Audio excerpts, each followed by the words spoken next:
Hi, I'm Leanne and welcome to my kitchen. Well, this week I am back with another viewer requested recipe.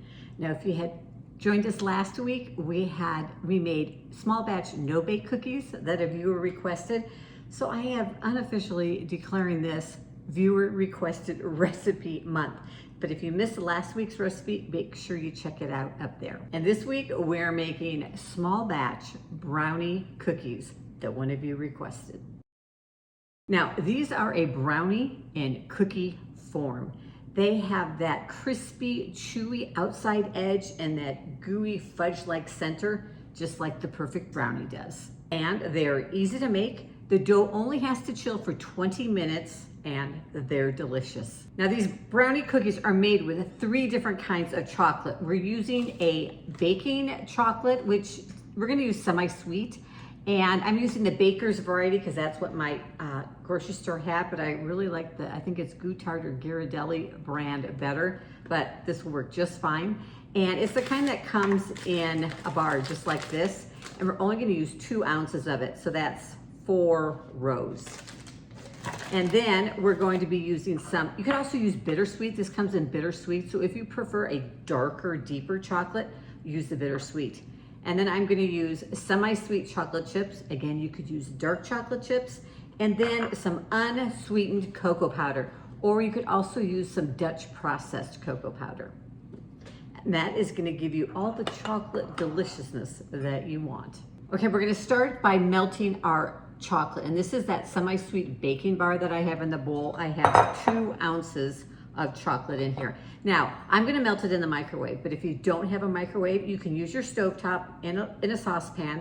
In the microwave, I'm gonna set it for 2 minutes and then stop and stir it every 20 seconds. And it may not take the entire 2 minutes to melt. All right, so mine took 1 minute and 40 seconds in my microwave until it was just nice and melted. And then we're gonna set this aside for a few minutes, probably about 10 minutes or so to cool while we mix up the other ingredients. All right, now for the other part, we're gonna start. I have a tablespoon here of salted, softened butter that I'm gonna add into my bowl. And then we're gonna add in a tablespoon of granulated sugar. And then I'm gonna use 3 tablespoons of light packed brown sugar. Pack that in. 1, 2, 3. Basically, so we're just going to take our hand mixer and then we're going to beat together that sugar, the sugars and the butter until they're nice and combined. Right after we have that combined, we're going to add in our egg. Now for this recipe, we're going to only use 2 tablespoons of beaten egg. So I put a whole egg in here, beat it up, and we're going to just measure out 2 tablespoons. You're gonna get about 4 tablespoons of beaten egg to a large egg. And so I just like to stick the rest, you can freeze the rest and use it later to make this again, or one of my giant cookies you can find up there. You can save it and throw it in your eggs the next morning. Lots of things you can do with it, so don't waste it. And then I'm gonna add in about a 1/4 teaspoon of vanilla extract. And then we're gonna mix this together again. And we're gonna beat this for 2 minutes because we wanna put a lot of air into the mixture, because what this air is gonna do, it's what is gonna create that crackly crust or topping on our brownie cookie.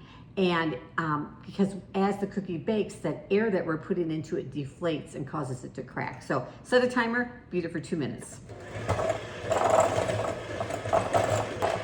All right, so it's nice and light. It gets lighter in color and fluffy, and that's just the way you want it. All right, then we're gonna take that melted chocolate that's been sitting. It still will be warm, which is totally fine. You just don't want it hot. We're gonna pour all that melted chocolate in with our egg and sugar mixture. You wanna get all of it out, so get yourself a spatula. All right, so we're gonna set our timer for 2 minutes again and beat this for 2 minutes. Okay, after 2 minutes, it's gonna have lightened up in color, and we're gonna put air in there so that it is lighter and fluffier. Then we're ready to add in our dry ingredients. Now, for our dry ingredients, I have 3 tablespoons of all-purpose flour. We're gonna use a 1/4 teaspoon of baking powder. 1 tablespoon of our cocoa powder. So lots of good chocolate in here. And then just a nice healthy pinch of salt. Now if you used unsalted butter, put in 2 pinches of salt. And then we're just gonna go ahead and mix this together. Now this one you don't have to beat for 2 minutes. We're just gonna beat it until all our dry ingredients are combined. And then we're gonna take 3 tablespoons of our semi-sweet chocolate chips. Now, I think these brownie cookies would be really good if you're a white chocolate chip fan. I think they would be yummy in these cookies, or even a butterscotch chip, just to kind of add in another flavor would be delicious. Then just go ahead and mix that till it's all combined. All right, now, like I said before, these cookies do need to chill for 20 minutes. It's a very wet dough at this point. So we're gonna pop it in the refrigerator, 20 minutes, go ahead and clean up, get your oven preheated to 350 degrees Fahrenheit, and they'll be ready to bake. All right, our dough has chilled and we're ready to put it on our baking sheet. I am going to line mine with parchment paper. Now I'm using, this is my, I think it's 2 tablespoon, 1.5 tablespoon, 2 tablespoon scoop. And that's about the size I'm gonna make these cookies. You can get about 4 to 5 cookies out of this reduced size recipe. They do spread a bit, so don't put them too close together on the baking sheet. The dough kind of does stiffen up, which is fine. It'll keep it from spreading too much. I'm gonna kind of spread them out on my sheet. We're gonna pop them into our 350 degree Fahrenheit oven for about 12 minutes. You want them to be set around the edges, but be a little soft in the middle. So my cookies baked for 12 minutes, and then I let them cool on the cookie sheet for a few minutes. Grab my spatula. They are ready to transfer over to the cooling rack. Now these cookies are a chocolate lover's dream, right? These truly are the perfect brownie in cookie form. Let me show you. Look at the middle of that. So ooey gooey, and that crispy outside edge. That's how I like my brownies, at least. Crispy on the outside and gooey on the inside.